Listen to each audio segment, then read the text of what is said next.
আমি আপনাকে বাংলাদেশের স্বাধীনতা যুদ্ধ নিয়ে পড়াশোনা করার এমন একটা পদ্ধতি বাতলে দেব যে পদ্ধতিটি পড়লে আপনি অনেক উপকৃত হতে পারবেন। সম্ভবত আমি যে পদ্ধতিটার কথা বলতে যাচ্ছি এই পদ্ধতিটা এর আগে কেউই বলেনি। মূল কথায় যাওয়ার আগে আরেকটা বিষয় বলি, সেটা হচ্ছে দৃষ্টিকোণ।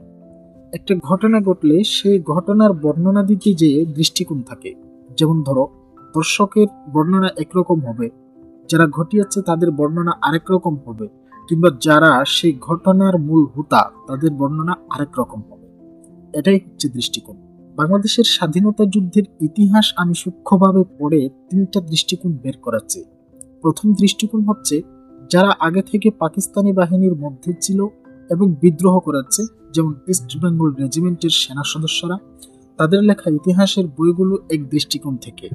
এই দৃষ্টিকোণ থেকে স্বাধীনতা যুদ্ধকে জানতে হলে আপনি মেজর ডালিমের বইগুলো পড়তে পারেন। সবচেয়ে বেস্ট বই হচ্ছে যা দেখেছি, যা বুঝেছি, যা করে। আরেকটা দৃষ্টিকোণ হচ্ছে তাজউদ্দিনের মাধ্যমে ভারতে যে প্রবাসী সরকার গঠিত হয়েছিল তৎকালীন সময়, তাদের মধ্যে অনেকে বাংলাদেশের স্বাধীনতা যুদ্ধ নিয়ে বই লিখেছেন। তাদের দৃষ্টিকোণ, তাদের লেখাগুলো অনেকটা পলিটিক্যাল ধাঁধার উত্তর দেওয়ার মতো।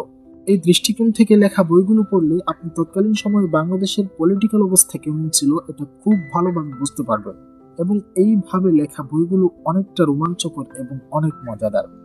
আমি এই দৃষ্টিকোণ থেকে পড়ার জন্য আমি একটা বই সাজেস্ট করব, মহিদুল হাসানের লেখা মূলধারা ৭১ বইটা। তৃতীয় আরেকটা দৃষ্টিকোণ হচ্ছে ওপেন সিক্রেট দৃষ্টিকোণ, অর্থাৎ বাংলাদেশের স্বাধীনতা যুদ্ধে ভারতের হাত আছে, এটা একটা ওপেন সিক্রেট।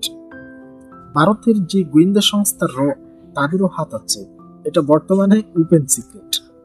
এই বিষয়ের উপর ভারতের অনেক লেখক এবং বাংলাদেশের অনেক কূটনীতিবিদ অনেক বই লিখেছেন। তার মধ্যে আমি তিনটা বই সাজেস্ট করব। এই তিনটা বই যদিও সরাসরি বাংলাদেশের স্বাধীনতা যুদ্ধ নিয়ে না, তবে প্রাসঙ্গিকভাবে এই জিনিসটা খুবই স্বচ্ছভাবে উঠে এসেছে। ১ নম্বর বই বাংলাদেশের স্বাধীনতা যুদ্ধে এবং সিআইএ। ২ নম্বর আশোকা রায়ানার লেখা ইনসাইড ৩ নম্বর পুরুষদের লেখা বইগুলো, এবং ভারতের গোয়েন্দা সংস্থার শীর্ষস্থানীয় নেতা মেজর উবান সিনের লেখা ফ্যান্টমস অফ চিটাগং। দর্শক, আশা করি এই ভিডিওটা দিয়ে আপনার বেশ উপকার হবে।